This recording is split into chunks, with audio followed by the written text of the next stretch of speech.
நாம் அன்றாடம் சாப்பிடக்கூடிய 5 உணவுகள். சாப்பிட உகந்த நேரம் எது, சாப்பிடக்கூடாத நேரம் எது, ஏன் என்பதை பற்றி இந்த வீடியோவில் பார்ப்போம். இது போன்ற பயனுள்ள தகவல்களை தெரிந்து கொள்ள நம் சேனலை சப்ஸ்கிரைப் செய்து வைத்துக் கொள்ளுங்கள். 1.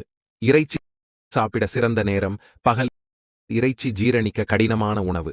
அதிக புரதச்சத்து உள்ள இறைச்சி உடல் வலிமையை பெற உதவுகிறது மற்றும் பகலில் உட்கொண்டால் செறிவு அளவை மேம்படுத்துகிறது. சாப்பிடுவதற்கு மோசமான நேரம் இரவு. அதிக புரதச்சத்து இறைச்சி உங்கள் செரிமான அமைப்பில் அதிக எடையை ஏற்படுத்தும் மற்றும் உங்களுக்கு சங்கடமான இரவை கொடுக்கும். 2. ஆப்பிள் சாப்பிட சிறந்த நேரம் காலை. ஆப்பிள் தோலில் பெக்டின் என்ற நார்ச்சத்து உள்ளது. இது குடல் இயக்கத்திற்கு உதவுகிறது மற்றும் மலச்சிக்கலை தடுக்கிறது. மேலும் இது புற்றுநோய்களை நீக்குகிறது. சாப்பிடுவதற்கு மோசமான நேரம் மாலை இரவு. ஆப்பிளில் உள்ள ஆர்கானிக் அமிலங்கள் உங்கள் வயிற்றில் உள்ள அமில அளவை அதிகரித்து அசௌகரியத்தை ஏற்படுத்தும். மேலும் பெக்டின் என்ற நார்ச்சத்து இரவில் உங்கள் செரிமான அமைப்பை கெடுக்கும். 3.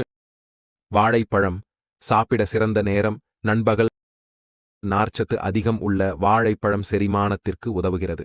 மேலும் வாழைப்பழங்கள் இயற்கையான ஆன்டாக்சிட் ஆக செயல்பட்டு நெஞ்செரிச்சலை ஆற்றும். சாப்பிடுவதற்கு மோசமான நேரம் இரவு.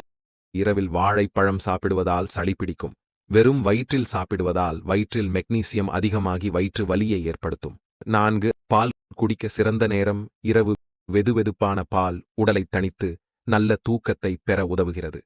குடிப்பதற்கு மோசமான நேரம் காலை. நிறைய உடல் செயல்பாடுகளை தொடர்ந்தால் தவிர பால் ஜீரணிக்க கடினமாக இருக்கும் மற்றும் உங்கள் உணவு நேரத்தை குழப்பும். 5. அரிசி சாப்பிட சிறந்த நேரம் மதிய உணவு. பகலில் வளர்சிதை மாற்றம் அதிகமாக இருப்பதால் கார்போஹைட்ரேட்டுகளை பயன்படுத்த உங்களுக்கு போதுமான வாய்ப்பு கிடைக்கும். சாப்பிடுவதற்கு மோசமான நேரம் இரவு.